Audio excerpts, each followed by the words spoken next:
everybody, and welcome back to another episode of World Bigfoot Radio.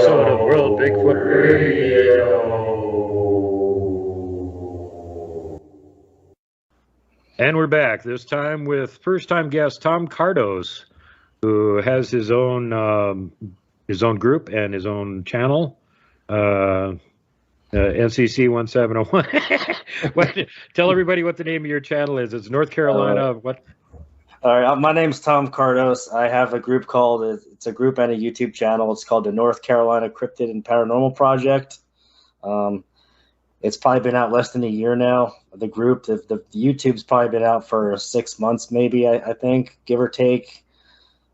It's a small-time group, has like 2,000 members. The YouTube channel has like 300 and something subscribers. I'm just doing this to get the truth out there, do some, a little bit of field research that I do, put it out on the channel, and just get the truth out there, see what's really going on in the world, because, these things are real, and it's kind of like been like a mission to get the truth out to the public, because, the government's lying to everybody about this shit. So, yeah. And pretty much everything else. And yeah, I'm just giving Tom a hard time because I've already been on his show, believe it or not. In as much as it's not gigantic and it's recent, I've already been on there. Yeah, I find all the good researchers right away. See, that's how that works. I think you're one of you. I think the interview I had with you had one of the most amount of hits I've had on all the majority of the interviews. I think you've had a good amount of hits on it, like the views. But I remember watching your channel back in like 2016 when I had an injury at work, and I was kind of confined to my house for a good amount, maybe 2 months, from a work-related injury. I think I fell off a ladder, tore my meniscus, and I started thinking about, I was getting kind of bored, and I started thinking about what happened to me in Canada back in 1998. I was with my brother, my stepbrother. We were bear hunting at a place called the KOA Lodge in Ontario, Canada. And let's see, the owner's name was Terry. I remember that. And I think it was a 4-day hunt. It was, bear hunt. You could use whatever weapon you chose. I think we had 7 mags with us, and we did some fishing. And I think it was like the second or the third day we went out on the bear hunting trip, right? The guy drops us off, takes us, he's like, yeah, we'll pick you up around dark. Just, stay around this little, kind of like a wooded cut, area where it was like a logging road area, where they could drive their Suburban, and it would get from one point to the other, and they'd drop people off along different points. Well, they dropped us off, and we didn't see crap all day, and it was getting to the point where we're starting to get like dusky out. So we got out of the tree that we were in, and we're just kind of bored, and we started walking around. So as we're walking around, we were at a like a boggy clearing area with a bunch of dead tree fall and all that, and then there was a wood line about 80 yards from where we were standing at, like almost like a dried up creek area. So we're just looking at each other. It's getting darker. We look in the tree line, and we see something standing, right along the tree line. There's a big opening, a big round opening, like almost like you see one of those like wood tunnels almost. It's black, filled in. You don't see much. It's dark. Well, as we both looked into it, we saw a huge silhouette. This thing had to be at least 10 foot tall, 4 foot wide, and you could see the silhouette of a body kind of just standing there. And we kind of like did a double take and looked at each other, and had our first time you see something that big, your eyes blow up out of your head, and you're like, what the hell are we looking at? And at first we thought it could have been a moose or maybe a bear, but this thing was way too big. It was way too wide, and when it took off, it kind of dissipated, turned around, and walked back. And as it walked back, you heard boom, boom, boom, boom. You heard like a bipedal, step as it was going away, and we could feel the ground shaking from, about 80 yards away. You could feel the ground shaking at the same time. So that kind of blew my mind away. And ever since then, I was kind of fascinated with the topic, and I've always been fascinated with, Sasquatch, Loch Ness Monster. I was like, used to rent those books out when I was a kid in school, the interest with the paranormal and all that. So, well, after we saw that thing in the woods, we decided to get the hell out of there after a couple minutes of staring at each other and like, what the fuck was that? So we walked out. As we were getting out of the woods, we're probably maybe 100 yards from the clearing area where we're supposed to get picked up on the logging road. And as we're walking out of this trail, we start hearing what sounds like the army of the orcs from Lord of the Rings on two sides of us. Oh, God. And it's like it's just one of those sounds that you never forget. And I don't know. I guess we're being flanked. They were flanking us out of there, and the sounds kept getting closer and closer. And it was like barks, howls, groans, grunts. I mean, it was all these sounds combined, and we're just like, "What the hell is that? That's not a dog. It's not a wolf. It's not. It's nothing of some sort." Well, you got to escort it out. They weren't even just following you out of curiosity. They were like, "Hey, we're over here making a racket. Get the hell out." Yeah.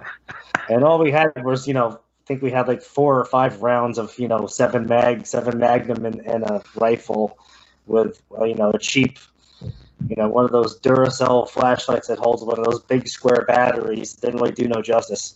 So we couldn't really see much as well. So after about a couple minutes of like back to back and like begging that nothing's going to happen and come at us, we finally see the headlights of the hunting guide Suburban. He picked us up and he took us back to the camp. And we didn't say a word about it because, back then, stuff like that, you can't talk about, especially if you're staying at a hunting lodge like that, that's a well-known place, and they probably would have ran us out of there and so on. So, yeah. But when I think about it now, he probably had all kinds of stories of things like that happening, and he probably seen things like that as well, and he probably didn't talk about it either. So it is what it is. Well, it's bad for hunting tourism if you start talking about that. Yeah. I often feel sorry for some of the hunters that run into this stuff while they're in the process out there hunting. And it always reminds me, you were in Ontario. Blaine Tyler's in Northern Ontario. He's out there doing research all the time.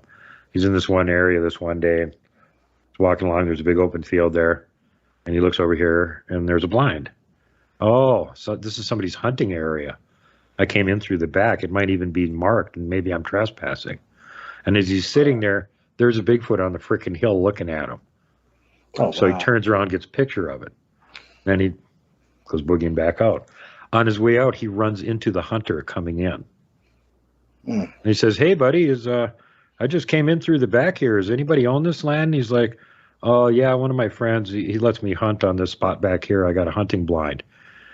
And, of course, Blaine says, "Oh, yeah, I just walked past that on the way out here. You ever see anything weird out here?" And he's like, "What do you mean weird? Like Bigfoot or anything?" The guy starts laughing. He's like, "There's no such thing as Bigfoot." And he goes, "Oh, yeah, there is. You want to see a picture of one?" And he holds him up the picture. Oh, and wow. on the picture, you can see clearly to the left of the picture is this guy's hunting blind. Yeah. Wow. I bet he didn't go in that blind that day after seeing that picture. He's probably changed his mind. That's an eye opener. There's no such thing as Bigfoot. Yeah, there is. No See this Bigfoot. picture? He's right next to your hunting blind. I just took this picture. Talk about raining on someone's freaking parade for the day. Yeah, Exactly. big time. Man, oh man. I sure as hell wouldn't have went out in the blind if I was 100 that day. Well, maybe he thought he was being joked with or something. Blaine said he did go past him and go in that direction, so maybe he was just going to go out there and see, walk up on the ridge, see if he could find tracks or whatever the hell. But wow, Blaine was done with it. dang. Yeah, funny stuff. Well, and you had the worst version of it. It's getting dark. You're in an area you don't usually go to. You don't know much of anything about it. We didn't know shit about it, yeah. Then you've got all of them making a racket, following you out and everything. And like, holy bleep, that's not way more than what it takes to scare the crap out of you. That's a lot worse than just seeing a picture of one standing next to your blind. Yeah, and the worst part is you're hearing all these noises and you've never heard these sounds before because you know what the wilderness and the wild, the animals in the wild sound like, and this blows all of that out the park, and it's like, holy shit, what are we listening to? What are these things, and what are they going to do with us if they get close to us? What's gonna happen? So all these objectives come into play, and you don't know what the hell's what's gonna take place. So at the time, you didn't know much of anything about Bigfoot, or think they were real, or where were you at with it? I mean, I thought, California, Bluff Creek, the Patterson game, I thought they were in California. I thought, Bigfoot, like everyone, that was that one Bigfoot in California from the 60s, and maybe it had a little family, and, And that was about it. I didn't really know they were all over the freaking place, so kind of changed my whole perspective on it. Yeah, if you piss them off, the only place that you can live to avoid them apparently is Hawaii, because they're the only ones that don't have reports. They just have the little people over there. You know, they got the little people there that'll torment you all day and steal your pets and whatnot. They'll get emails from the Sasquatch that they're pissed at you, and then the Menehune will take over and torment you since there's no Sasquatch around to do it. You know, but you know, then I had some encounters on my own property once I moved to North Carolina back in 2015. We bought a house with some property. So this is what, like 10 years after the original hunting trip? Well, the original hunting trip was 98, and back in 98. So okay, so a little 2015. Bit 2015, we well, actually in 2005 in New Jersey, I had some stuff happen while I was hunting up and a property on a farm with my brother. He shot a deer, a really big 8-pointer, and something was stalking me as I was dragging the deer out of the woods. So I was trying to drag it out of the woods to get it to a point where he can drag it back with his 4-wheeler. So I started dragging the deer along a creek because it was floating across the creek, and I was too tired and I was drained out that day of walking in the woods all day all night tracking the deer with him that he finally found, and we finally find it as it's getting dark, and it's dark. He leaves me by myself in the woods to go to his house to get his 4-wheeler. So I'm dragging this thing through a creek, and it's floating over the creek because it's a couple feet deep, and something's following me and tracking me because I have this deer. So really bugged the hell out of me, and I kind of knew that I had that primal feeling that something is stalking me because I could feel it, and it could have been a coyote. And every time I would walk, I would walk. When I'd stop, it would stop, and something told me just to act like you're the prime master of the woods. You're the alpha. So I started like grunting real loud. I know it sounds stupid because if this was a Bigfoot, it probably would have handed my ass to me. So I started grunting real loud, and I kind of gave it that like intro from Down with the Sickness to the grueling and the grunting. So I started making those weird noises, and it kind of stopped after that, surprisingly. And little do I know, my brother came to save the day with his 4-wheeler because I heard the sound of his bike coming down the road, and we got the hell out of there. Yeah, from whatever the hell was following you. Who knows what it was if you didn't get a visual on it. Yeah, there was no visual. It was pitch black. I had one of those little purple headlamps that does like a purple fluorescent light. Yeah. That's all I had. Didn't have jack shit. Didn't even have a weapon. No, not even a weapon, a knife or nothing. So I was kind of assed out no matter whatever it was. Even if it was a coyote coming to attack me, I was kind of have to just fight, Tarzan style to the death if I had to. Yeah, it might not have worked out too well. Well, what I'm saying is, Bigfoot isn't the only cryptid in the woods. No. And there's also predators in some places you have to worry about. The coyotes and stuff, we don't really have much of that around here because the timber wolves ate them. So, yeah, that's not really.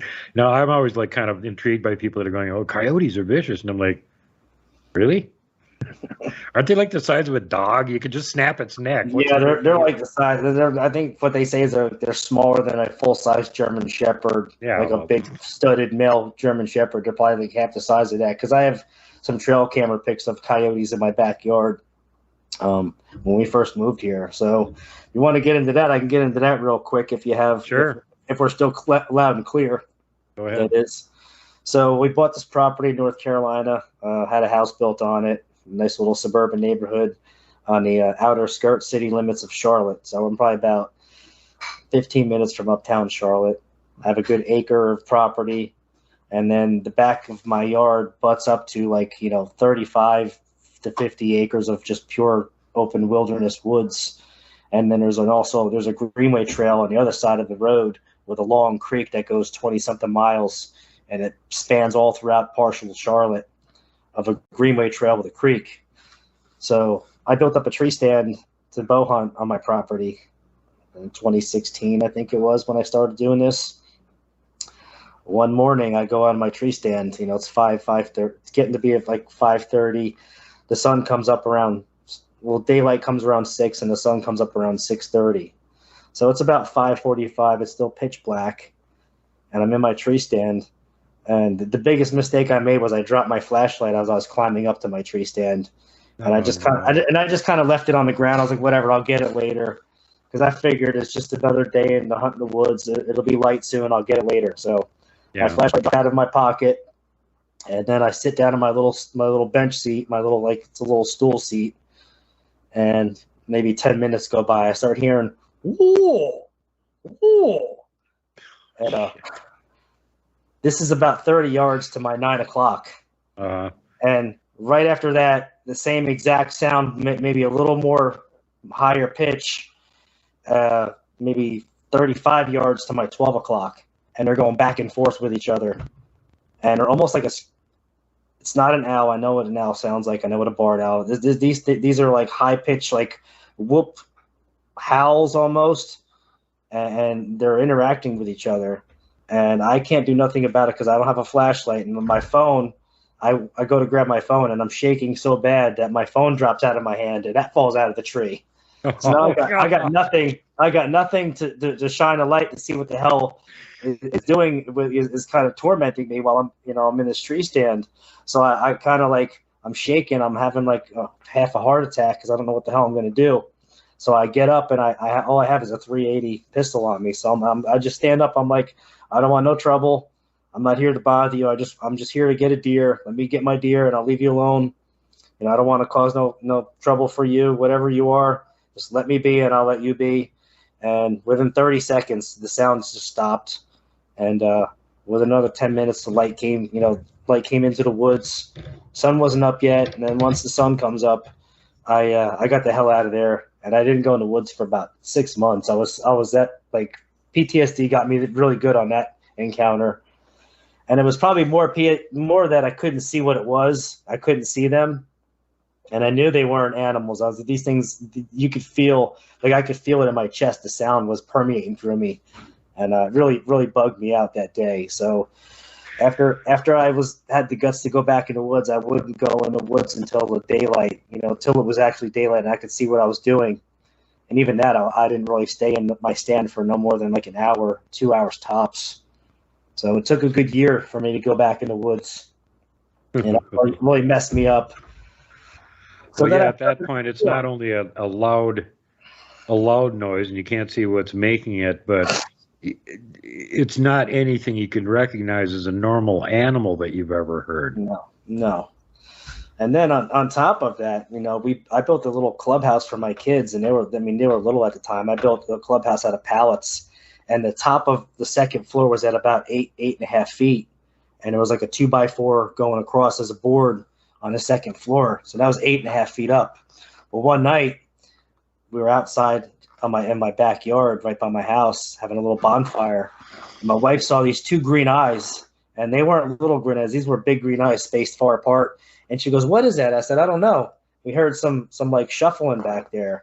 And I looked back there, and the eyes were like right at 8.5 feet above the top of the tree house that I built for my kids.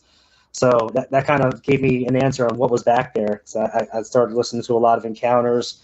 I kind of did a lot of like Sasquatch Chronicles with Wes. I found your channel when I got injured, and I just listened to a lot of accounts, and then I started listening to like some Bigfoot outlaws, and I was really intrigued by all these accounts and encounters. It kind of made me feel like I wasn't alone, and it's more than just me that's encountered these things, and it's all over the place. It's not just California, it's not Colorado, it's not Montana. I mean, it's all over the damn country. It's a north, south, east, west. Like you said, it's everywhere but Hawaii. It's crazy. Yeah. Well, when I moved here to Montana, one of the things I looked at is where's a good spot with the right climate that's in the mountains that has some Bigfoot sightings. Okay, there's a good spot. Move there. And then I started doing videos and doing field research that I was going to show people and be on Facebook and talk to people on there. And right away they started hammering me, "Oh, there's no Bigfoot in Montana." What? No, there's no Bigfoot in Montana. Who told the Bigfoot where the border is and not to cross it? Because the last time I checked, they didn't know what the border is. Yeah. And they will just walk across them indiscriminately of which state and or country they're in. They don't care. So then I had to go on this thing where I was like, okay, you guys are unaware of the fact that there's Bigfoot here in Montana. How about every day on my Facebook group, I post a encounter of Bigfoot in Montana. And you guys can just tell me when you've heard enough of them. It was almost a year before I started running out of Bigfoot reports from Montana, which by that time I had clearly made my point. And then I went on to the next point and said, you know, how do you know which state has the most Bigfoot in it? Well, which state has the most Bigfoot sightings? Okay, that's one way to do it. But that's not really a realistic metric, because what if another state has a ton more Bigfoot, but there's hardly any people there? In order to have a Bigfoot report, you have to have a Bigfoot and a person to see it. That's two things. And then the third metric is, how dense is the population? Yeah. Because if you're working in terms of absolute numbers to population numbers, it's going to come out way different. Say Washington State. Okay, they got 800 plus Bigfoot reports from there. How many million people do they have? Exactly. Montana has 1,300,000 reports. We've got more Bigfoot than they do. Oh, hell yeah. And that's, you know, and no matter where you go in the country, really, it works out to about 1 out of 10 sightings actually gets reported. And that doesn't necessarily mean it ends up on a database. They might just tell somebody that's got a Bigfoot group, or go on somebody's Bigfoot show and talk about it, and they never actually report it to a database. No. I've had a ton of them. I've never reported any of them to a database. I just turn out videos on it. Yeah, exactly. I mean, I have a guy I've interviewed, seen Dogman, and it was in North Carolina when he was driving a truck, and you know, he didn't really, it didn't go to no database. It just got heard on, you know, when I did the podcast and interviewed him, and that's how it got put out there. He only told one other person, so pretty crazy stuff. It was, I mean, it was probably about 20 minutes from my house.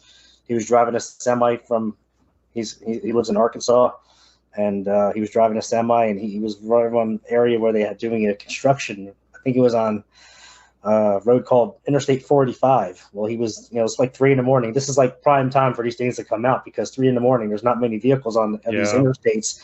And the best part about North Carolina has all these interstates connecting. And the one thing that connects the interstates to everything else is the woods. I mean, they can track over, cross the road, go down, cut through the woods, do another 30-mile trek, and cross over another interstate, and they're in a whole other section of North Carolina. So they have all this cover, and the best time to do it is at 3 a.m. when there's no cars on the road, you know? Yeah.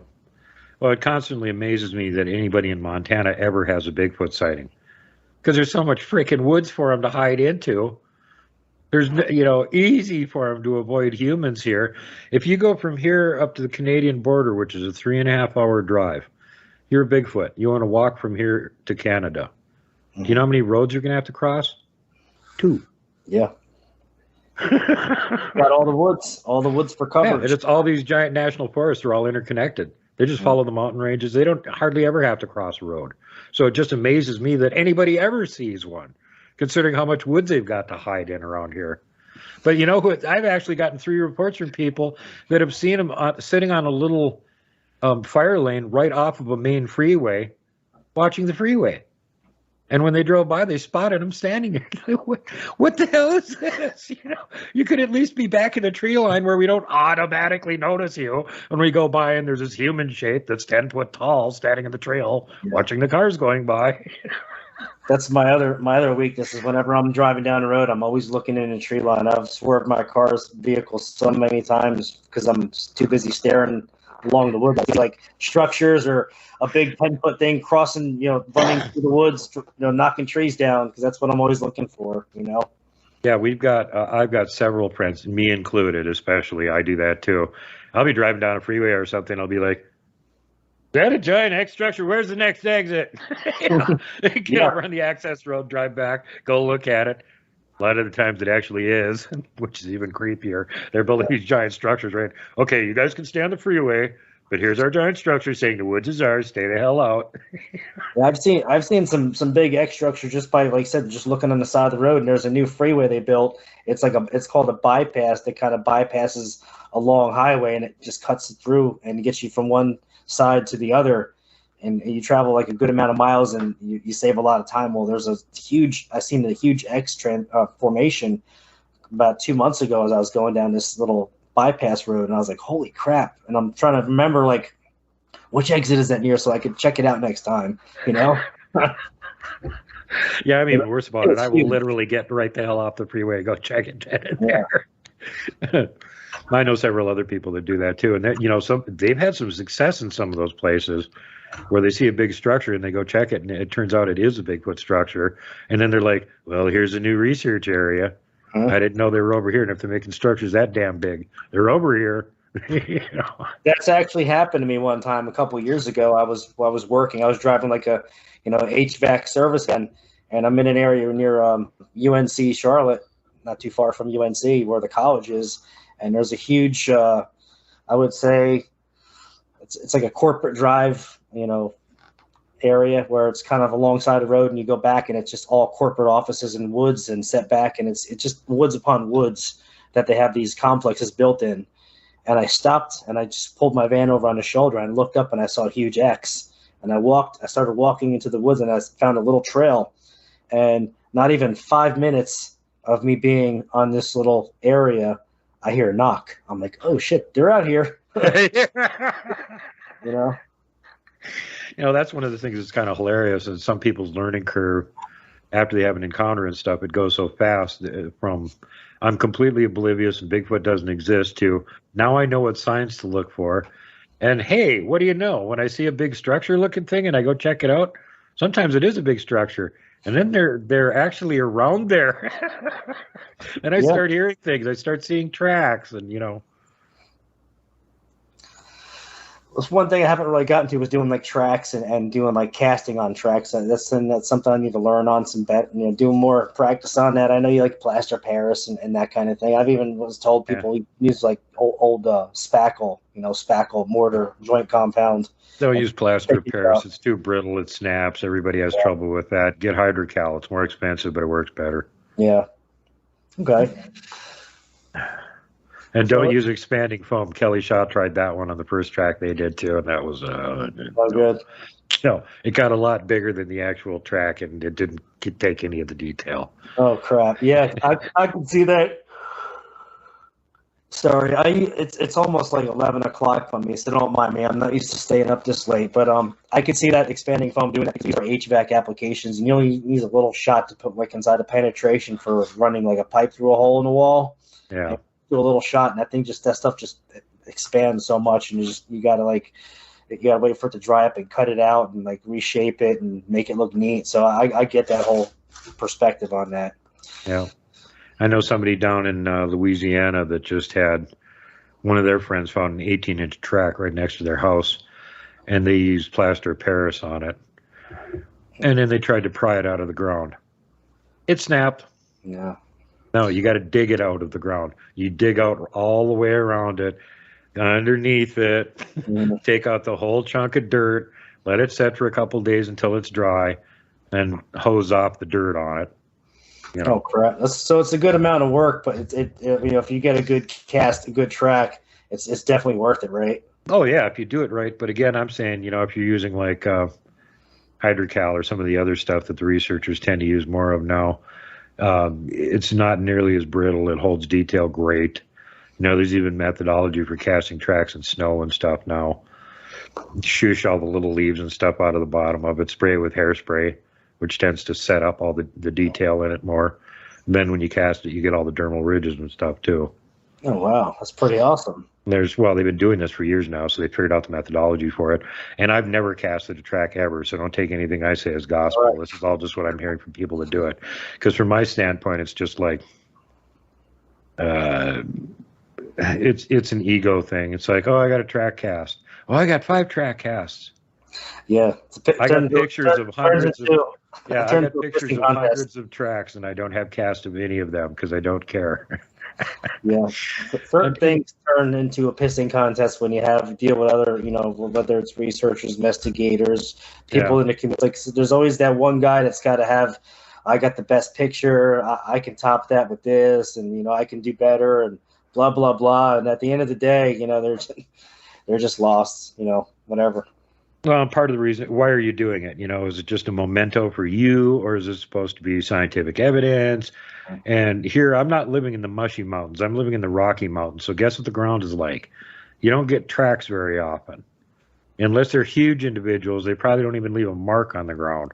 Right. And then how often is it going to be someplace that's wet and mushy ground where they're going to leave anything other than the outline of the big foot crushing down into the ground? The chance you're going to get anything with dermal ridges here is so slim, it's ridiculous. Oh, yeah. So that's why I don't even bother to think about casting tracks or anything. Because, if I find a 19, 20-inch track in the mud with dermal ridges, I want to cast it then. But how often is that going to happen? Oh, yeah.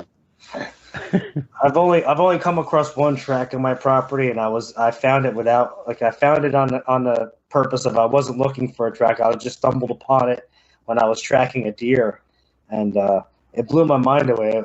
I'm a size 10 boot, so the boot's probably about 12.5 inches long, and as I put my boot inside this track, I could kind of see it because it was kind of imprinted down on. In the Carolinas, you get that pine straw. Oh yeah. Trees, and in the wintertime, fall. It all comes down, and it just makes a big bed of it. It's just all over the place. So I seen a nice impression of a footprint, what looked like a footprint to me. So I put my boot inside it, and it probably covered about overlapped into my boot print. It probably had 3 inches from the top and the bottom, and probably 2.5 to 3 inches on each side of my boot. So it was a pretty big footprint, Oh yeah, yeah. I've seen that one before. That 120. What the hell was it? 21-inch one that I got back here in summer 2015. I was up the mountain here just about 2 miles right behind me, right where I'm sitting right now, and had my tent set up there and came out in the morning and walked over toward where the little, there's like a little seep over there, there's a little spring. And I go check that every day because the animals all go over there and drink. And guess who else shows up and leaves a track occasionally? So I'm on my way over to that. I look to my left, and there's this soft spot next to this tree, and there's this freaking enormous track. Like I said, 21 inches, and it's crushed about 3.5 inches into the ground. His toes came down halfway onto an old rotted log and just annihilated it. That part of it's gone. It's the same depth as the rest of the footprint is. So I put my foot, I didn't have a tape measure with me. I put my foot in the middle of it and take a picture of it. And when I show that picture to everybody, they're like, good Lord, that track's huge. And I'm like, yeah, keeping in mind my foot isn't lined up with a heel. I put my foot in the middle of the track. Yeah. Yeah. That's a good way to explain, exemplary to explain, for details and size when you put your foot in something like that. That's crazy. But let's see. Well, and it freaks you out too because you got a pretty good idea on how big you are, and you put your foot in that track, and it's like, okay, I'm back to being a toddler again. I remember when I was a toddler and I put my foot in my dad's track. That's about what it looked like. And the funny part when I found this track is I tried to jump as hard as I could onto the ground. It didn't even make a dent. So I'm like, whatever this was freaking heavy. Because if I can't even put a dent into the ground, and I weigh about 180, 185 pounds. If I can't put a dent in the ground from jumping into this, pretty soft ground in the fall, early winter, then whatever the hell this is, got to be at least 8 to 1,000 easily. My favorite part with that one was the confirmation by random hikers that came through the next day and were walking right past where it was. And sure enough, one of them noticed it. And I'm sitting in my tent, and I can hear them walking around over there. And I'm like, I wonder if they're going to see that track.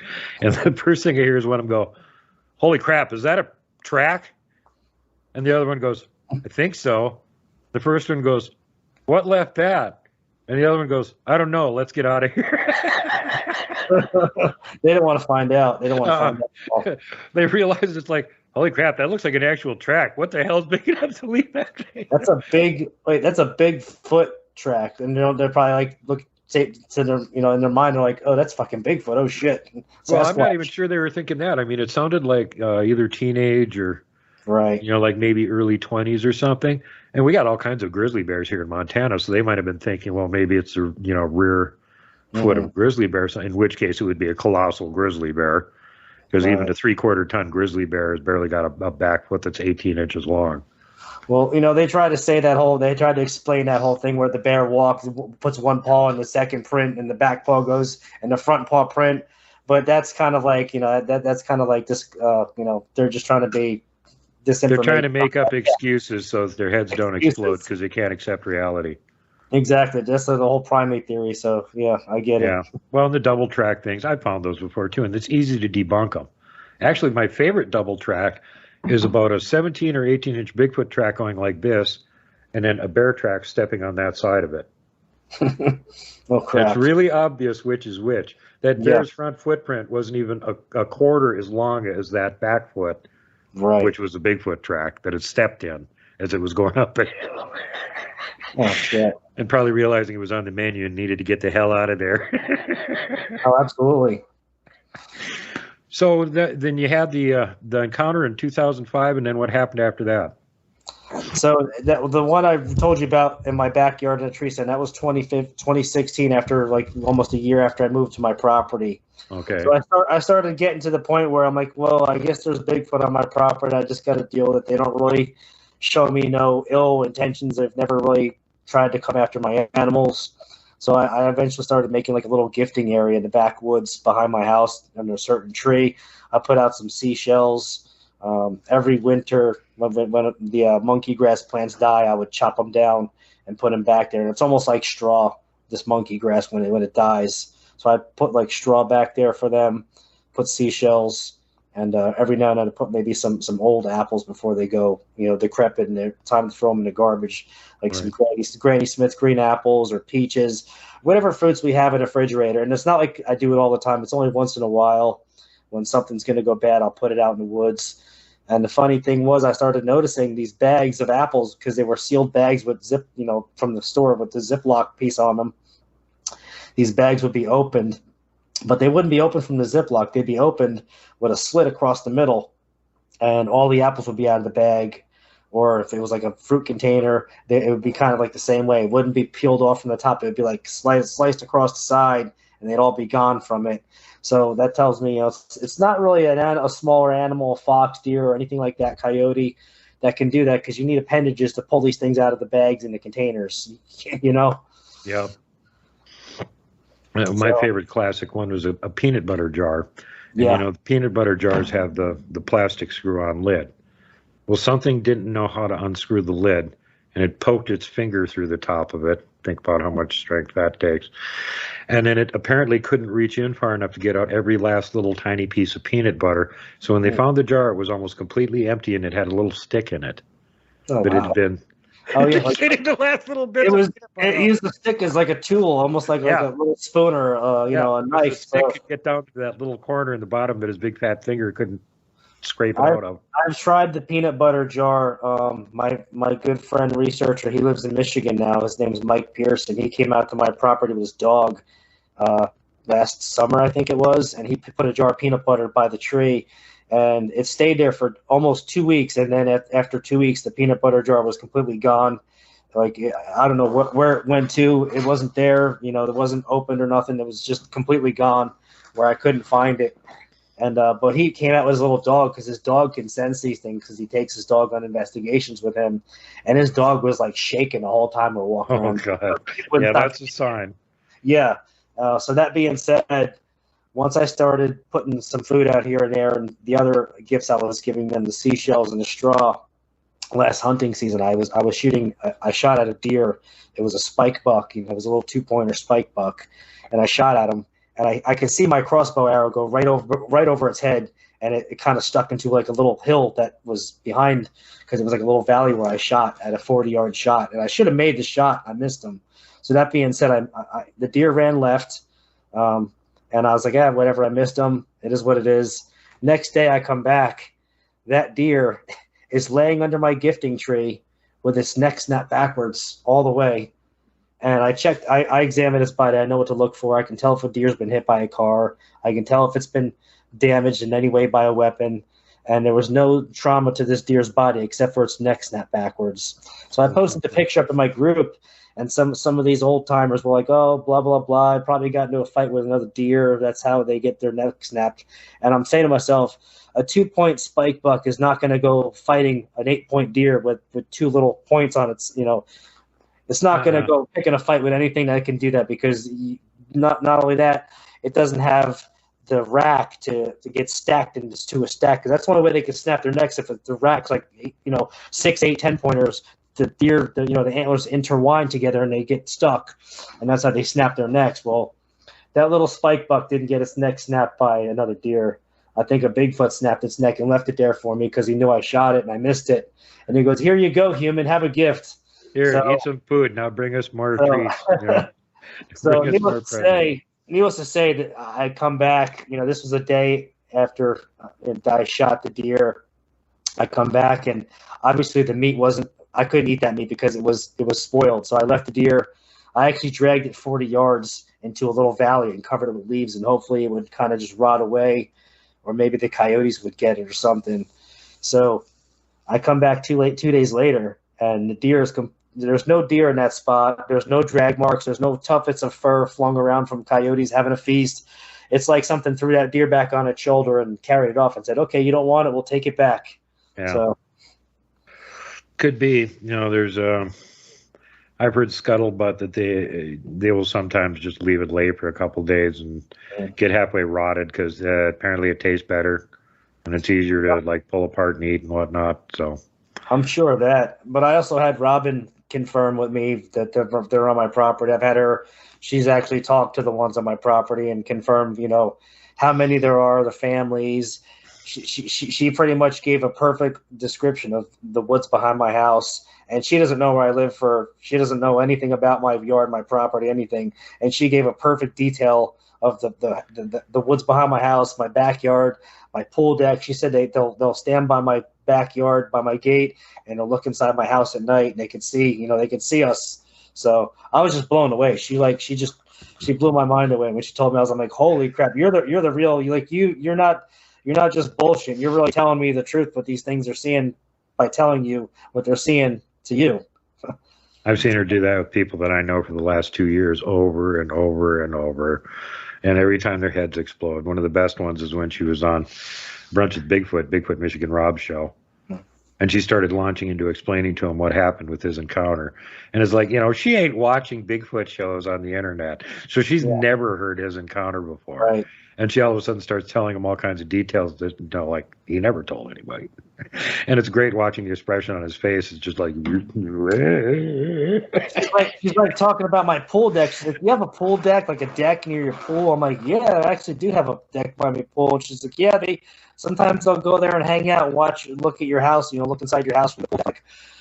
I'm like, I'm blown away, but I'm also like, there's a little bit like the freaking pool deck is 40 yards from my house. So they're like, they're pretty much, slapping distance from my freaking house to my door. And I'm like, man, that's pretty close, but luckily they're friendly. They're not hostile. So it could be worse. When I was a kid, we had a back deck right attached to the living room. And then you'd go down 3 steps from that to where the concrete slab for the back porch sort of thing was.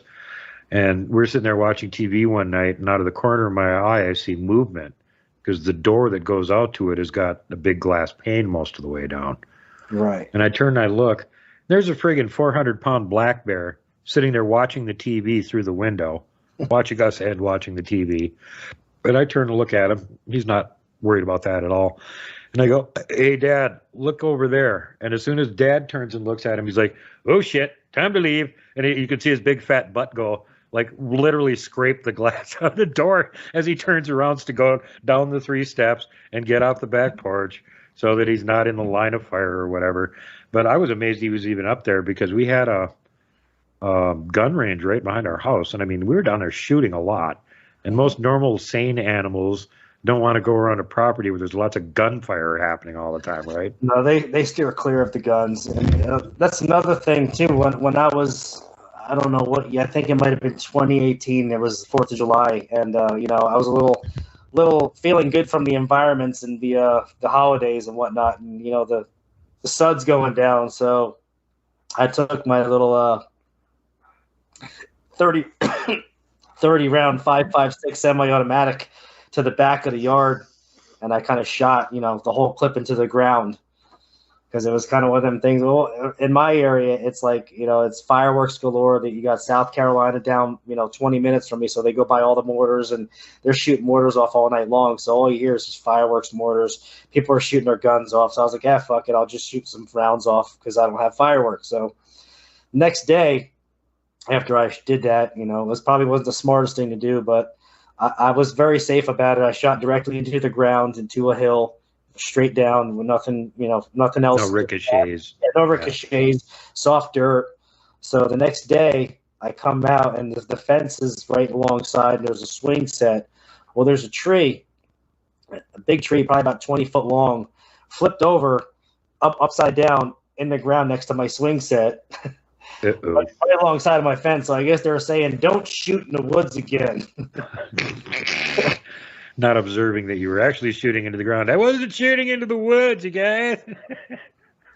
But I haven't done that since that day, so I kind of took heed to the notion sent. So I was being respectful. But I guess once you have a little, a couple in you and you're feeling good, it's a holiday, I guess you just kind of got to be more, sensitive to what's out in the woods, because I probably could have scared the hell out of them. But they were probably scared shitless all night anyway from the fireworks going off. But when they heard, what I was doing going off, it probably made it, intensified it even more. So.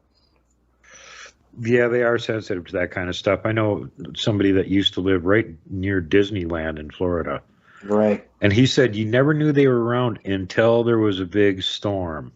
Oh, wow. Like if there was big lightning or big hurricane or something coming in, they'd go freaking nuts. They were making such a racket in the woods. He said it just stunned me that other local people never heard this and didn't know what was going on, because it was like a friggin' air raid siren. They'd make such a racket. Yeah, skunk ape. That's another thing. We went to Disney 2018, the summer of 2018. We went to Disney, and we took that train, and I guess it's Magic Kingdom. There's a train that goes all around the park.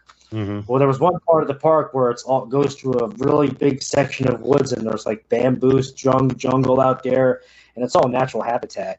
And as we're driving down the train, I'm looking in the woods. I'm like, I see all kinds of structures back there. I'm like, holy shit, there's Bigfoot in friggin' Disney. Who would have thought, But I mean, it's perfect habitat because no one's going to bother them. People can't really go in those woods. The workers don't really get involved with that. That's just wide open habitat where they're not being, where humans, no human interference whatsoever. And there's plenty of animals for them to feast on. So why not? Yeah. It's just wild how people have such a blind spot for these things, Mm-hmm. People can even have encounters with them and, see something weird in the woods and just, it was probably just a bear or something. And they just blow it off and convince themselves it was nothing. Right. And a lot of these people then later in life have a really undeniable encounter. Right. And then they go back after they find out more about them. They go back through their memory record and go, oh, wait, that time that this happened. Oh, crap, was that a Bigfoot? And then how about the other time where that happened? Oh, crap, that might have been a Bigfoot.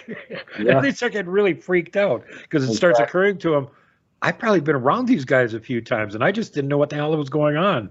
So I didn't know what to attribute it to. Absolutely. The funniest part is when I go out, sometimes I'll take my dogs out early in the morning, 5:30, or late at night around 10:30, 11, and you'll hear them really loud, sounds like an owl, but you can tell it's not an owl because it's way too loud, real deep pitch, very guttural. And I'm like, oh wow, those aren't owls. They're saying hi for some reason. They're saying hi because they're going back and forth. And I was like, oh yeah, there they are. And I've even had some recordings of some of the sounds. I have to find them because I transferred phones a couple times and I lost a lot of my data. I sent you some pictures too. Yeah, let's go into the pictures that you sent with and explain those to everybody. Okay, so I was working at a church near, and like I would say somewhat part of North Charlotte before you get to dead north. It's kind of like a southern tip of it, like in between. And I was at a church doing some HVAC work, and I was taking some trash out to a dumpster. And as I was walking to the dumpster, I noticed there was a really big wood line, and I was like, "Oh, there's some woods." So I was like, "Let me see what I could find." So I'm kind of drawn to these woods, and because I wouldn't say I have it like that primal feeling that I know something's there, but I was drawn to the woods for some reason because I always like to go check woods out if I'm near woods. I'm an outdoors person. I always have been. Yeah. So I'm walking around, and the first thing I come across, there's a huge, I would say an upside down V, probably about 10 feet and 10 feet, a big V that's broken in half, dead center. And I'm like, oh, that's pretty cool. And then right behind this V is a little sapling bend right behind that. So I was like, oh, cool, I'll get a couple shots of it. And then I go a little further, and I see what looks like an X on the ground, really big X. And then there's a nice little glyph between two big trees. One tree is probably about 12 to 14-inch diameter. The other one's about 10-inch diameter. And there's an X with a little center point marker on it between those trees. And as I'm walking a little further, I come to what I see. I'm like, holy crap, this is probably one of the biggest bends I've seen in a long time. And this is about a 40-foot bend. And like I said, the stump part that comes out of the ground is probably about 6 to 8 inches in diameter. And then it goes about, pans across. And right about 20-foot mark, it's about 4.5-inch diameter.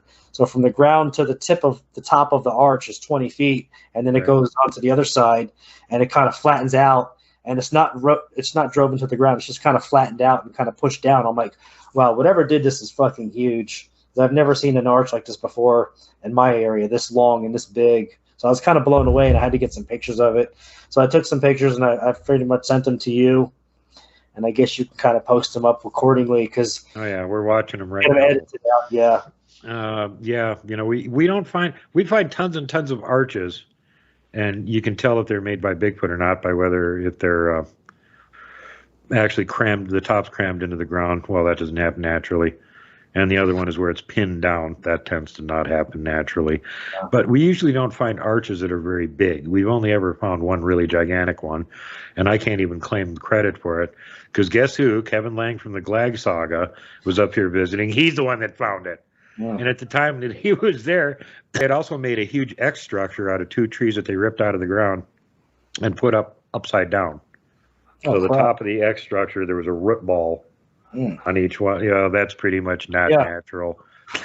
that's a dead giveaway when you see the root ball sticking upside down, because that's what I saw in my backyard after I fired my AR, the 4th of July night. So I was like, oh crap, this is a root ball, broken something stuffed up upside down. And I was like, it's probably a warning sign, like, hey, don't do this again, don't piss us off, because this will be the least of your worries, Yeah. Next time after you rip the tree out of the ground, we'll throw it through your window. Quit it. Yeah.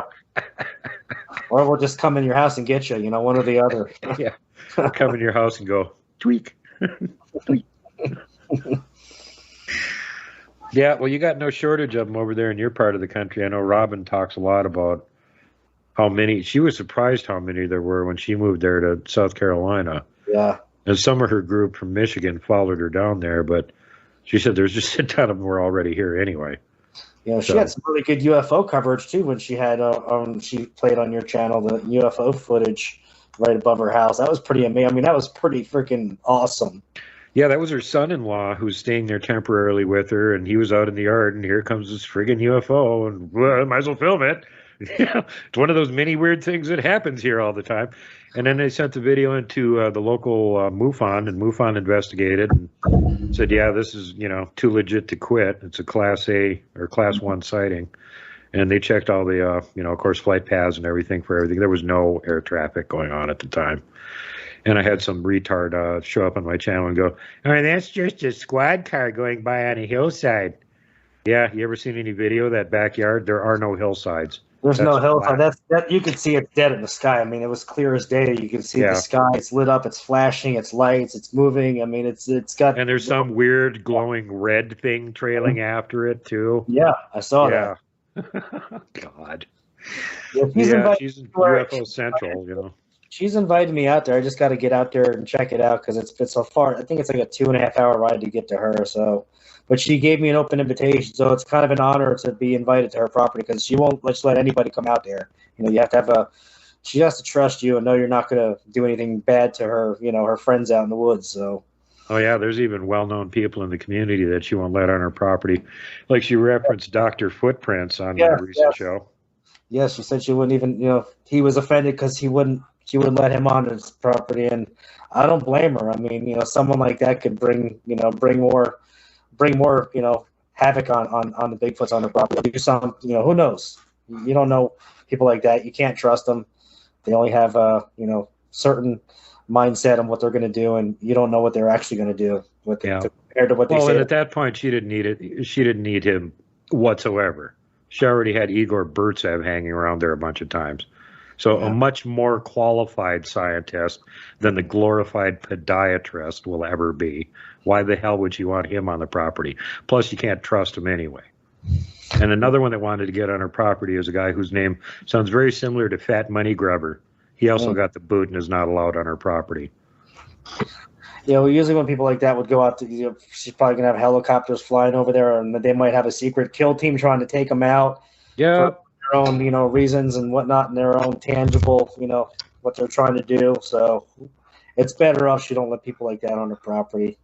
Yep. No, I totally agree with her. Well, and the fact that she's psychic helps her a lot to determine who's worth having on the property and who's a big sack of shit that's never going to get invited. She can tell if you're a good person with a good heart and good intentions and not good intentions. And if you got ulterior motives, I'm sure she can pick that out in a heartbeat. So, yeah, exactly. Oh, yeah. Yep, no question.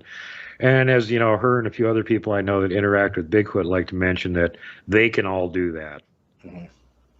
And one of them's favorite saying is, if you haven't seen a Bigfoot, it's probably because they don't like you. Mm-hmm. What's weird? Or if you've seen one, maybe it's because they really hate you and they want you to get the hell out of their woods before they stop you into a pothole filler. There's the other option. I haven't seen them, but I have one more story for you about this. This was about, I had a 1988 Suzuki race quad. It was a 2-stroke, race quad. And I just got it out of the shop, and I was testing it out in the woods behind my house, and I'm zipping through the woods, and it's a 2-stroke bike, so it's a little race rocket, yin, yin, yin, one of those little loud things. Sounds like a giant mutated insect, right? And I'm zipping down the woods, and all of a sudden I hear, woo, woo, and it's almost like it's really high pitched. I mean, it's so loud that I heard it over my 4-wheeler that's screaming in the woods, and I just look up, and I'm like, holy shit, I need to get out of here. So I got the hell out of there.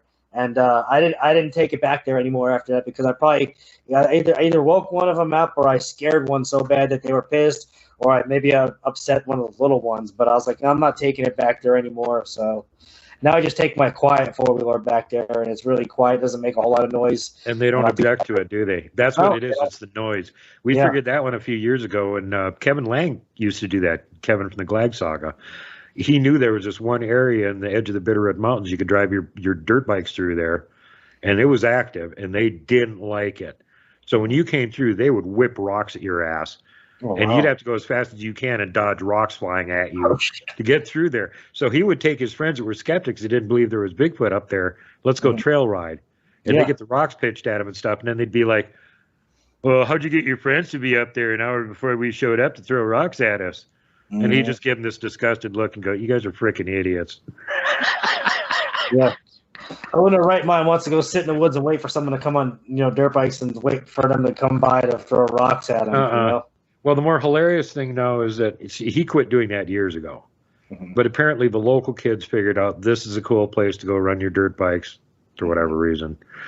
And about 2 years ago, I got a report from somebody who's doing that same trail. I said, wait, you're over by such and such, Idaho, and you're doing a mountain bike trail through the mountains? Yeah. Do you ever get rocks pitched? Every time we go through there. I don't do it, yeah. Same reaction. Every time they go through there, rocks getting thrown at them. Dodging stones like the Matrix, right? Well, like Kevin said a couple times, it was like they seemed like they were fairly serious, but they never actually, I think they did hit one of his friends one time. The rock wasn't big enough to really do any damage to him. But, it was more like nuisance, pitch a rock at him close enough or bounce it off the bike or something. From all the accounts I've always heard, it's always like the rock throws. It's almost like little pebbles just to get you to get your attention to get the fuck out. It's not like they're trying to, because if they wanted to kill you with a rock, I'm sure they could with ease, but they're just kind of like throwing them at you to get your attention and get the hell out and steer clear. That seems to be the case, although I've heard a couple of them where they were fairly pissed at somebody and they'd hear a thud, and there would be a boulder the size of a bowling ball about 3 feet from their feet that just embedded itself in the ground. That's when you get the hell out of there. They're serious then. Yeah, that was like that one story with the guy on what was it, Oklahoma Brothers, Lance Hightower's channel with the one guy that was fishing with his cousin, and they were on a boat, and they thought a kid was throwing rocks at him, so they threw something back in the woods, and it wasn't the kids, it was a Bigfoot, and the Bigfoot came out of the woods to charge him and broke the cousin's ribs, and then he did something to the other guy that was telling the story, and he went to the hospital, and they told their story to the law enforcement and game wardens, and little before they got these little alphabet agency people come in and tell them they saw a bear, and you try to tell anyone your story, we're gonna make your life miserable, freeze your bank account, this, that, the other thing, lose your job, you never work again, lose your house, go to jail. So they were intimidated by these people, and it's sad that they did that, but that's how they roll, right? Yeah, I hear that kind of thing over and over again too, and then I don't. No comment. It's freaking annoying. They're bad enough with everything else without being involved in this too yet. They just got to have their friggin' thumb in every pie there is, apparently.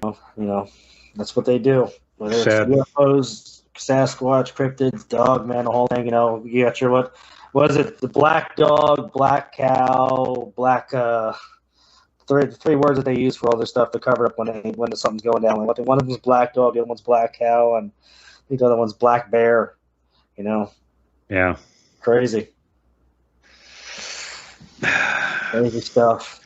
Well, yeah, that's a sore spot for me. I wish they would just all go throw themselves headfirst into a wood chipper and save the world from having to put up with them, because they're absolute worthless scum. We got plenty of them running the world right now. So anyway, when you're bringing stuff out to your gifting spot, were they then taking it? Other than the apples, you said they were taking the apples, but they've taken the apples and the shells. I've put shells out, and I'll put shells in like a little pattern. And when I come back, whether it's a day or a week later, the shells are always in a different pattern than when I put them in. And this is like a dry area. There's nothing that's gonna deer don't have fingers to take a shell and flip it upside down, all that. So yeah. I know other people have gifting areas where they have like marbles or something like that, and they'll put them in a certain pattern. The next time they come back, they'll be somewhere different. Same thing with rocks. I got a lot of quartz stone on my property, so I'll take like some quartz stone, some big like square quartz stone rocks, and I'll stack them in a certain way on a log.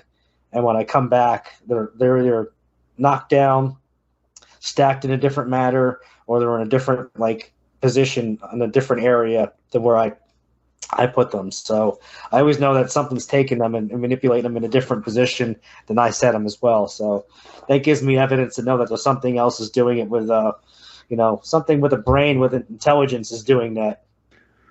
Yeah. Now Dave Scott up there in British Columbia, he's got a gifting area where they left some stuff there, and when they came back to check it again, they had one object that was so improbably balanced. Mm-hmm. Like the first gust of wind would have knocked it over. Right. So something was there immediately before they showed up and put that right there for them to find it. Sometimes I'll find yellow, almost yellow twine, which is weird because I don't know what else yellow twine, but I'll find yellow twine dangling between trees near my tree stand, or sometimes it'll be pink yarn or pink sewing thread almost. It's that thin. It'll be tied around a couple trees near my tree stand. I'm like, how the hell did this get here? I'm like, it's probably them saying hi, leaving me a little treat, saying thank you for whatever I left them last week. Makes you wonder where they get some of this stuff. I know Bama Bigfoot was telling me she was trying to get video of them, and they were, as usual, just inside the wood line. So if you're really sharp-eyed, you could make out their face, and maybe you could zoom in and get something. And she's looking at them, getting ready with the camera to zoom in, and there's one of them sitting in the wood line, and first of all, it sticks out its tongue at her, and then it holds up a cell phone. And she's like, what? Where did you get the cell phone from? You better hope there's no GPS tracker on that. Somebody's going to be mightily pissed off, and they're going to be, where's the cell phone now? Well, according to our GPS tracking, it's about 20 miles out in the woods, 30 feet up a tree in the crotch of a tree somehow. But she said, it was like he was so used to her trying to get pictures of him. It's like he was taunting her or something. He sticks out his tongue and holds up his cell phone. It's like he was almost like he was teasing her back, like, hey, look what I got. I got one of those too. Ha ha. Wow. So just when you think you got everything about them figured out, they'll do something you totally don't expect. Yeah, well, as long as they don't mess with my dogs. I know your friend Randy. They like play games with his dogs. Don't they do fun stuff with his dogs? Yeah, he had 3 of those dogs. Mm-hmm. And the 2 of them had problems with attacking his goats, so they got getting rid of. But the one that didn't attack the goats is still around there, and he got new dogs to replace them. And the last time he was on, he was talking about how all of a sudden the dogs would go off at night, like something's around here, bark, bark, bark, bark, bark, bark, bark. And he'd open up the door, and as soon as he opened the door, they'd all stop, and they'd look at him. And then they go bark, bark, bark, bark, bark, bark, in whatever direction the thing was to let him know. And be like, okay. Then they'd take off into the dark and go after whatever it was and bark at it. But the first dog that he had wouldn't bark. And it would just sit there and ignore the whole thing while these other new dogs were out running, chasing him. Yeah. Guess which one they were playing with? The one that wasn't barking. Exactly. The one that was cool, saying, "Hey, yeah, it's a cool." The smart one that's still there out of the original 3. That's the smart one that's still there. Normally, the yapper dogs are the ones that get their either their neck snapped or thrown around or abused a little bit. So you got to watch that, because I have 2 dogs myself, and actually recently I forgot to mention this. My little dog, it's a little female Chihuahua, Jack Russell. She's like a year old now. Well, we have a completely fenced-in yard. There's no way for them to get outside. So one night I'm looking for my girl dog, because they usually come to the door together to come in at night when we let them out when they're done. And the male dog came to the door, and the female dog didn't. So I'm like, where the hell is she? So I'm looking around. I look in the yard. I don't see her. I call her. She's behind my fence, trying to get on the other side of the fence, trying to get on my side of the fence in my yard. And I'm like, how the hell did you get over on that side of the fence? Because there's no way for her to get out. There's no little holes or nothing for her to get underneath any parts of the fence. It's all sealed perfectly. So I'm thinking maybe she got out somehow. Maybe one of them picked her up and put her over the fence and let her play in the woods. And she didn't like him being in the woods, and she wanted to come back in the yard. And I had to open up the gate and let her back in. So yeah, it was kind of freaky. Robin mentioned recently, and she's got like pet rescue at her house. They have a white dog, a good-sized white dog there now. And for whatever reason, the Foots just love that damn dog. And they keep, like, oh, it needs something to play with. They'll rip out a yardstake from somewhere else, throw it over the fence for the dog to play with. Or, and then she's looking in the backyard. Here's the dog with this huge 2x4 in its mouth. Where the hell did the dog get that? They can't get out of the yard. Oh, they're throwing him things to play with. Yeah. Well, sometimes I'll just find weird shit in my yard that I'm like, that wasn't there before. It'll be like a weed whacker, will just show up somewhere, and I'm like, well, why is a weed whacker here now and it wasn't here like last week? So yeah, exactly. Well, I think the best example of that was Kevin Lang when he had moved down to Arkansas there, and he was on the little mini goat ranch. And he gets up one morning and he goes walking out in his backyard and, okay, I'm going to live stream this. Hey guys, something weird showed up in my yard last night. It's a 30-foot tree with the root system still on it, with dirt still on it. And the only place that dirt like that is around here is about 12 miles away. So somebody ripped out this 30-foot tree from about 12 miles away and drug it here for some reason. It happens to be laying right at the edge of how far the light penetrates at night. So they just drug in a 30-foot tree and made a blind they could sit behind at night and watch them, basically. And it's like, you put this on the lawn where I mow. It's pretty obvious that it's not from here. Yeah, not from the area.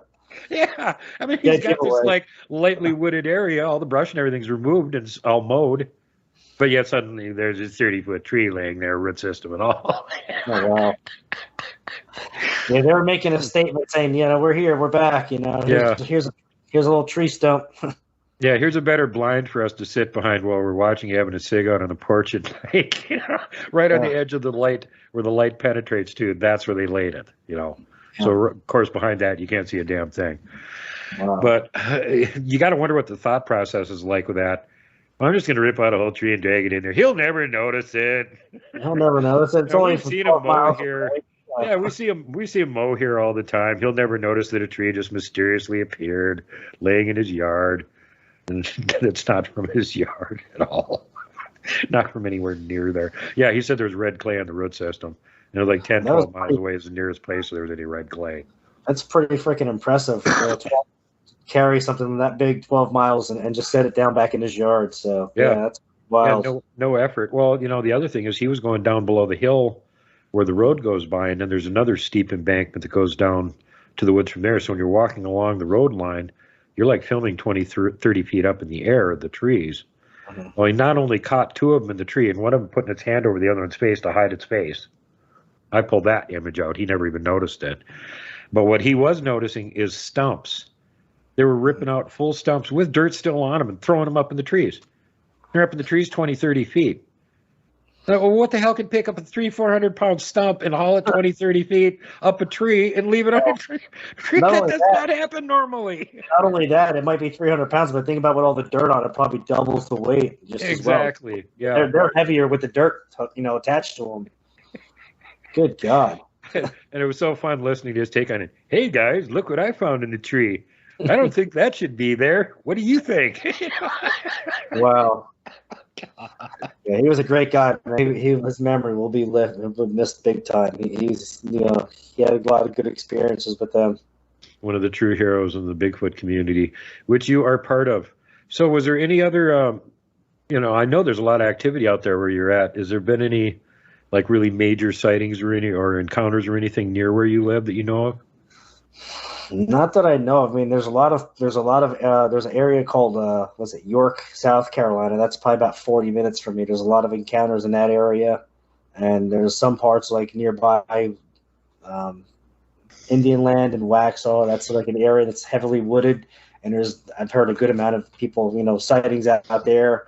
But mainly, it's besides that part, it's mainly just all over the state. But the most amount of the encounters are like towards the western part of North Carolina along the Tennessee border. That's like where like the biggest hotspot is right now. So, well, in a way, that's actually good because generally the kind of sightings that get reported a lot aren't the innocuous ones; they're the dangerous ones, where they're at least seemingly acting very aggressive and they scare the hell out of the person so bad they end up reporting it.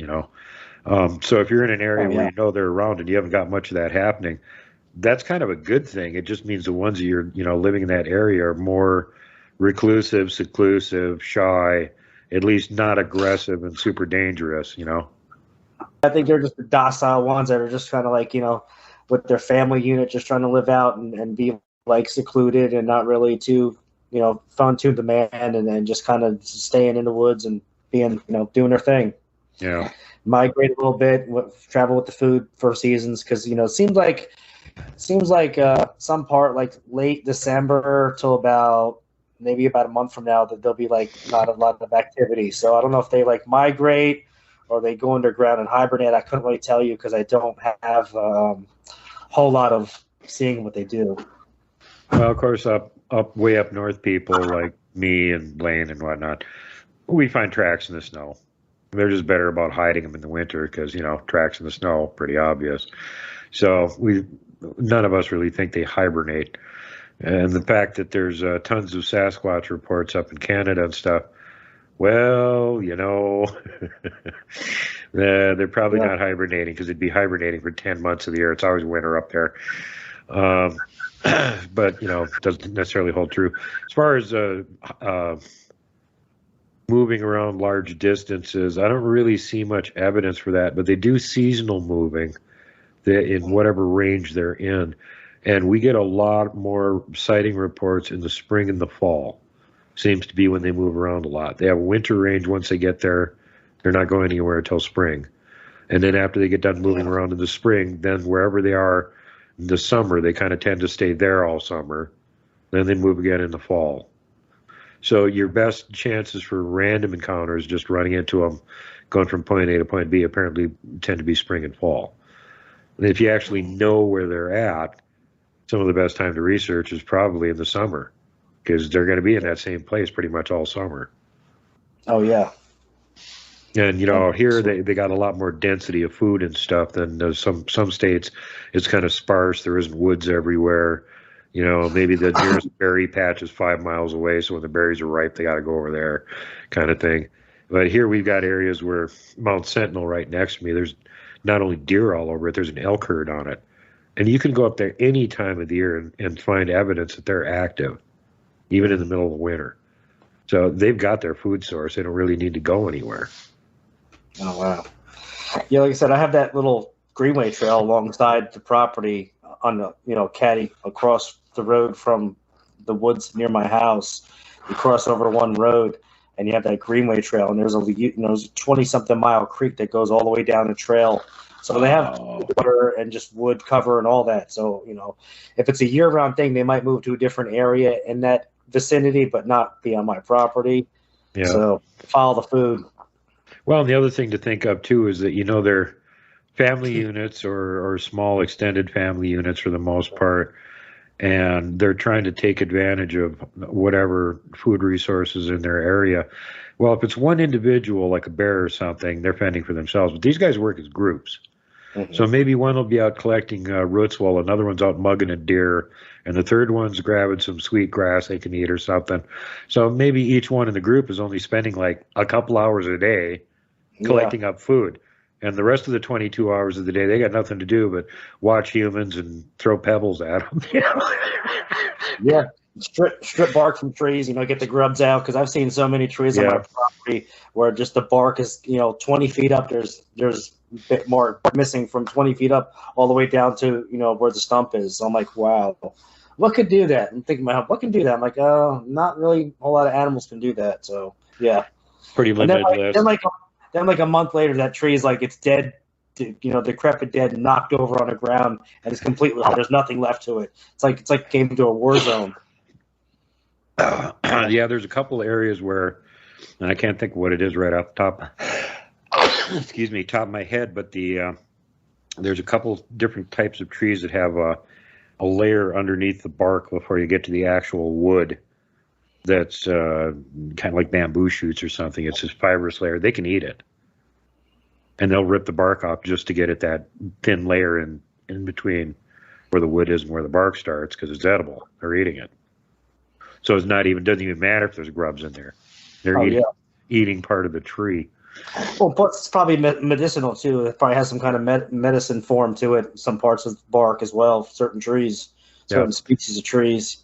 Well, we heard that from further up north, where they've got, like northern Canada and stuff, where it's pretty much all pine and there's a few birch trees. Mm-hmm. And for example, the gill yuck, which translates as the big man with a little hat, big man, little pointed hat. Mm-hmm. They say they will actually eat the top off the birch trees. Oh, wow. And there's more than one place up there where that legend comes into play with the local Sasquatch. And if you do some research on it, you find out that birch bark has properties very similar to aspirin. Hmm. Oh, wow. That's so yeah, like I got a headache, I'm going to go eat the top of a birch tree now. Go get me that birch tree. I got a massive headache. Let's go get it. Come on. Well, and the other thing they've noted is that apparently that area, at least, they're using it for some kind of weird marker, because they found birch trees that are, like yay big around, twisted like a wet rag, completely, the whole tree, right down to the stump. Well, that's a pretty obvious marker. Bears aren't doing that. I've seen several trees like that, and you can kind of see like they'll start growing back, and it's like something twisted the fuck out of that tree, like big time. And it's like, what could even cause that? And then it's like, as it grows back, it's kind of like thickens out. And it's like, it's just very, very impressive to see that, those kind of trees. I know the Bigfoot Outlaw's got a couple pictures like that where something just savagely mangled a tree. Yeah. And they twisted it to the point where it actually snapped off, but you can still see the bottom's all exploded looking. It looks like it got hit with lightning or something, but there's no scorch marks or burns or anything on it. It was done manually by something with ridiculous strength. Oh, the amount of strength. I mean, the PSI, pounds per square inch of strength, is just it's incredible. I mean, I don't even think there's, compared to a human, it's not even plausible whatsoever. No, a little baby Sasquatch that's smaller than us could totally whip our asses easily with one arm tied behind their back if they wanted to. Well, you think about a chimpanzee. I mean, chimpanzee is stronger than a human, 10 times stronger than a human. Sasquatch is probably 10 times stronger than a chimpanzee. So you put two and two together, it's like, wow. Yeah. At least. Well, my favorite research area up there, what attracted to us originally, is one of my friends from Idaho. was driving through this pass and he saw this X structure and he went, wait. Is that what I think it is? It can't be. It's freaking gigantic. So he stops the truck. He goes and wades across this river, icy cold, waist deep water, gets up on the far side, starts looking at it. Well, yeah, the one side, there's a tree on the ground with a Y in it, and the bottom of the trunk is crammed right in there. But it's not from there. You can see it's been snapped off and put there. The other side, it's just kind of sitting on the ground. And the whole X is about 50 feet tall. Wow. Well, what he's looking at is 2 entire lodgepole pine trees that have been stripped of all the bark and all the branches and moved into place. So then he told me where it was, and I went back there and we filmed it again and documented everything. And I took the pictures and I shipped them around to my local friends here, 3 different loggers. And I said, how much does a lodgepole pine that size weigh? And I showed them the pictures. How much do these weigh? And they gave me the same exact estimate, about 3 tons. Oh, shit. So, yeah, they can pick up 6,000 pounds and walk off with it. It's a lot of weight, big time. And we're fairly certain that when they're making those big territorial X structures, it's not a community effort. It's the Alpha trying to demonstrate how big and bad he is. Yeah. And this is my no trespassing sign. And for them, the bigger no trespassing sign indicates who made it is bigger. And when you got a no trespassing sign that's 5 stories tall and each side of it weighs 3 tons, you better not piss them off. Yeah. They're showing their strength and saying, don't fuck with me, you know. Yeah. And we're down at the bottom looking up going, okay, message received. I will absolutely not fuck with you. Yeah, absolutely. Yeah. You know, that's 3 tons. Think about how big that is in vehicle weight. What kind of vehicle weighs 3 tons? Well, they can pick it up and walk off with it. My truck weighs 3 tons, so yeah. Yeah. So when it comes, there's no comparison to anything else strength-wise. Maybe an elephant. Maybe an elephant's about the same strength, but other than that, no. You know, people are all like, "Oh God, I wonder if they ever get into fights with grizzlies and who wins." Are you freaking kidding me? That's not a fight. They're out hunting and they're going to kill a grizzly and eat it. That's what's going on there. They're not going to lose. The only way that ever happened is if a big grizzly attacked a little juvenile or a younger female that didn't have a big adult male handy. And we got one example of that from Siberia, where they were tracking an exceptionally huge bear. They were going to shoot his ass, bear hunting season. And as they're following the trail, it went into this thicket, and there was about 50 feet in every direction mowed down. Something had been fighting. So they started looking around to see what they could find. 15-inch tracks.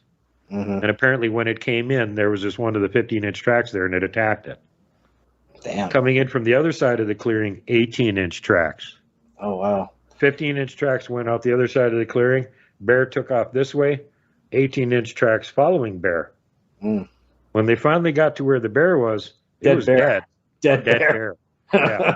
Oh, yeah. This is a really big grizzly. They got a picture of it, too. It's a Siberian brown bear. And I guess he sounded like he was around the 1,000-pound range. So, yeah, this Bigfoot just stomped his ass and killed him. It didn't stand a chance. No. No. As much of a chance as a Chihuahua has against you, Tom. That's the same level. That's like me and my dogs, pretty much. Yeah, and they could see, that it had wounds on it where it had been bit by something big. Pieces of it were missing where it had been bit. Parts of it had, broken bones. It had been blunt traumaed by something. What blunt trauma is a 1,000-pound grizzly, dude? And its neck was snapped. 10 to 12 foot Sasquatch easily. Yeah, that'll do it. Yeah. So, I mean, the people, there is no question whatsoever who the king of the woods is. That's who it is. Yeah, and you got to show him respect because, you show them respect to be humble. They'll respect you back. And they'll know you have a good heart, and they won't kind of give you that shit that they give to some people, getting rocks thrown at you or chased out or whatever the fact is, even bluff charge. I can't say I've never been bluff charged, but I always go when I go into the woods. I always go in respect to the nature, the environment, the elements, and I just kind of be that friendly, outlook. So yeah. Thank God that's never happened to me. I know Rich and Barry Webster from Res Squatching had one of those where they had just pulled up. It was like just turning night, and they saw this object at the end of the field, Bigfoot, going down the ravine. Holy crap, there's one right over there. So they go running over there as fast as they can. He went down this little ravine. There was a river there, and apparently he was starting to swim across it. They could see the ripples on the water. It was right down there in the water. And all of a sudden, it turned around and bluff charged up the bank at him and roared at him. And they beat it the hell out of there. They didn't stick around for a half a second after that happened. Wow. I would have stuck around here. I would have got the hell out of there as quick as I could if that thing was bluff charging me. I mean, you got to do what you got to do. They say not to run from these things, but when you got bluff charge, you know, you got to go. They're running you out for a reason. Yeah, that's when they expect that reaction. Like, I'm bluff charging you. You better run away. Okay, I'm running away. Yeah, but you know, they figured that since he was already giving ground, they had showed up and he saw him and he was going down into that ravine. Well, he was just going to leave, so they'd try and get down there as close as they could and see if they could catch sight of him. But it was so dark down there already; it was like night, and all they could see was ripples going across the water. And then the ripples started coming back, and all of a sudden there's whoopoosh up out of the river. They're like, ah! Start playing the freaking Jaws theme. So, you know, it happens to the best of us, and even those guys seem to be on really good terms with the local Sasquatch. But that doesn't mean you couldn't encounter one that's not from there, that's going through the area, or one that's having a really bad day, just had a fight with somebody else, not willing to put up with annoying humans. Any of that kind of stuff could happen. So just because you're even in an area where you've got long interaction habituation going on and they're really used to you and they know you're not a problem, right? Maybe they're having a bad day. You've always got to be careful and be respectful and take the hints that they're trying to give you to heart. You know, if they want you to leave, leave. And sometimes they want you to leave because there's something else more dangerous out there, and they don't want to protect your ass. They want you to get the hell out of the woods so they can go deal with it. Yeah, pretty much. You know, something different, total different species, whether, you know, who knows, but they're trying to get you out for a reason, not just because they don't want you there, but they want you to be protected on your own because they're, you know, they got their own battles to worry about. Yeah. Or maybe they're hunting. I heard that report too, where there was somebody coming down a trail, and all of a sudden this big adult male just stepped out in the trail and stared at him. Oh my God. And they could hear down the hill behind him, further down the trail, there was something going on. They could hear turkeys. And then all of a sudden they heard one of the turkeys getting gacked.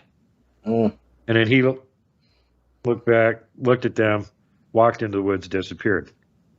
He was just trying to stop them from interfering with the turkey hunt, basically, is what they figured. There's probably other ones going after the turkeys, and he was kind of watch out. He was just go stop the humans from coming down here and interfering until we can grab a couple turkeys. And as soon as they heard the turkeys getting massacred, and he like had verified that apparently it happened, he just stepped off the trail and let them go through. Oh, you're all fine now. So there can be all kinds of reasons behind what they're doing, and it's super hard to guess what it is. You know, you never know. Yeah. So play with kid gloves. Always be very respectful to them, and all the natives tell you that too. You know, if you're in such good fortune that you're in an area where they're willing to put up with humans, you still got to be really damn respectful all the time. And, you know, they're watching everything you do. I think one of the reasons they like my group is because part of our regular routine when we're walking around surveying new areas is if we find any human garbage whatsoever, we take it out of there. And they're watching that. And there's been a couple times where I've been walking along and like, oh my God, that can's been laying on the ground there for 30 years, you know, and I'll pick it up. And as soon as I pick up the can, I hear wood knock.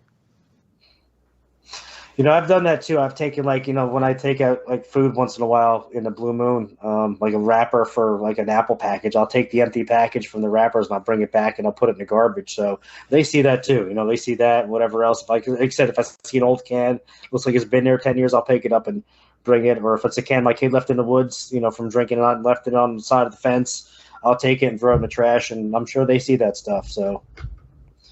Yeah, it's gone even one step beyond that up in my research area now. For the last year, things have been appearing on the campsite, like nice new things, expensive things. From other campers or gifts. I don't know what's going on there. You know, the one was really expensive Oakley sunglasses and really expensive mountain bike gloves, probably $200-300 worth between the two of them. And they're just sitting there in the campsite. Well, who the hell just leaves these lying here, you know? This is expensive gear. Well, then I had Robin get a hold of them and say, dude, can you please ask them what's going on with this stuff that we're finding on the campsite? Well, the answer was they thought it was maybe somebody from my group had dropped it in the woods. So they brought it back to the campsite and left it there in case it was ours. That was nice. Well, apparently also, once I let them know that, yes, I asked everybody on the team and it doesn't belong to any of us, Robin told them that, and their answer was, good, we'll keep it. Oh, wow. Okay. Whatever. If you think it's fun, let the kids play with it, whatever. One of them was like a big silver canteen that they found. And I don't know where the hell they got it, but they found it in the woods. And, oh, is this your guys' stuff? And here. Sometimes toys, like over the years, like dolls or toys, when my kids play with, they'll leave them over the fence, and you give it about 2 weeks, and they're not there no more. So I'm like, yeah, I guess they're a little, either they're playing with them or their kids are playing with them. So whatever. Yeah. Have fun. Enjoy them. Because my kids don't want them no more. They don't want them. They throw them over the fence. So let something else enjoy them. Whatever. Yeah. Well, it's getting kind of late. It's almost midnight. Getting really late over there where you're at. So let everybody know again where to find your show and group and whatnot so they can keep track of you. Yeah, so my Facebook group is the North Carolina Cryptid and Paranormal Project, and I have the same name on my YouTube channel. If you want to join the group, feel free to, request to join. There's a couple questions to answer just to make sure you're a person and not a crazy, bot renegade account. Robot. Yeah. Or renegade robot account or bot account from hacker, whatever the fact is. And the YouTube, really easy. Just subscribe or watch some videos. Duke's on there if anyone wants to watch. I have Duke's podcast in there. I think it's from like 2 months back, so you can watch that from World Bigfoot Radio. But yeah, just that, that's all I really do. And I usually run my podcast Saturday nights at 8 p.m. Eastern. I think tomorrow night I have a paranormal group from New York. My friends Al Santoriga and Sir Brian Bowden are going to share some of their paranormal investigations with me. So looking forward to that. Yeah, Sir Brian, he's a good guy. You should have a good show there. And, well, it's actually tomorrow, but this is airing Sunday, so this will actually be yesterday. But yeah. Okay. Is that how it works? Well, go back and watch it because it's already up on YouTube at the point where you see this. Watch it. And, again, Tom is just one of these guys that's just getting started on this kind of thing. He hasn't been doing, the show and all that kind of stuff for very long. So, and he's one of the good guys. Go give him your support, sub his channel, check out his shows. And if you happen to be, especially if you happen to be in the Carolinas, join his group because that's how you can find out about the other local people in the area that may be doing Bigfoot research or maybe having encounters and all that kind of stuff, and you can network with the locals. So that's extra cool. I would be happy if there was at least one group like that for every state, so the people in whatever state in question can actually have that group to connect with. And that's what I have on Fascist Book, Montana Bigfoot Project. That's my group there because Montana. And that's what we're doing. It's there's Bigfoot, and it's our project, and we're in Montana. So there you go. All righty, bud. Well, thanks for coming on the show and sharing stuff with us and pictures and all that kind of good stuff. And, like I said, send Tom some love. Go sub his show and check it out when it comes on. And meanwhile, everybody, you know the drill. Is there anything else you wanted to say, Tom? No, I appreciate you having me on tonight, Duke. Like I said, you're one of my, I looked up to you when I first started getting into podcasting. I was really, your channel kind of took my wave because I was like, wow, this guy really knows what he's talking about. He's got a lot of encounters and he's the real deal. So I followed you for a long time, and it's just an honor to actually be on your show tonight. So I appreciate that big time. Thanks, buddy. I appreciate the awesome praise there. And, as being a Bigfoot researcher, I'm more used to being attacked than I'm being praised. So that's kind of a different thing. I don't know how to react to it. Trolls attacking me, I know how to react to that. But people saying nice things, wait, somebody said something nice? How did that happen? They got through the wall of trolls to get near me to say something nice for once. But, again, it's not a matter of how long you've been doing this. It's a matter of what's your attitude like? Where are you getting your information from and putting it together? Because I know some people that have only been doing this 2 or 3 years, and they're freaking spectacular. You don't have to be doing this for 40 years or 50 years. to be really good at it. And, you know, and Tom is one of those guys that is going to be really good at it because he's got his head screwed on straight and he's actually looking at all the evidence. So the ones that have an agenda are the ones you should avoid. Absolutely. All right, on, buddy. Thanks for being on the show. Like I said, everybody, go sub his channel. And in the meantime, don't forget to always be kind to everybody. Pay it forward. Don't poke Dogman with a stick. Don't punt the puck, would you? Do not flip off the mountain giants, or something like what happened in Colorado will happen to you. And whatever you do, do not hug the Wookiee. Good night, everybody. Kind to everyone. Safety first, last, and always. Pay it forward. Don't be mean to people if you don't have to be. Don't flip off the mountain giant. Don't poke Dogman with a stick. Don't punt the puck, would you? And for God's sake, whatever you do, do not hug the Wookiee.